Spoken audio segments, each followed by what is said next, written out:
this also makes me think about, everything comes down to formalization, in a way that we don't know how many domestic workers are working, or for example, any informal workers are working where, employed with who.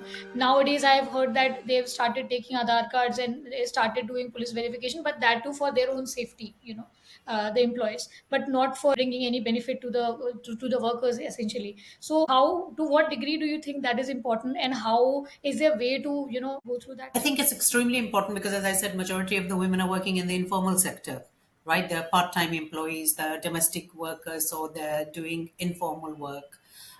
So I think it's very important for us to see if the local committee is being implemented or not. How is it working?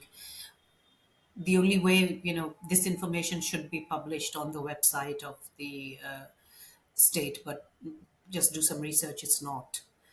You have to do RTIs and all of this. From what I understand from the information about Ahmedabad, I was very surprised to find out that in the last 5 years there were one or two cases in Ahmedabad.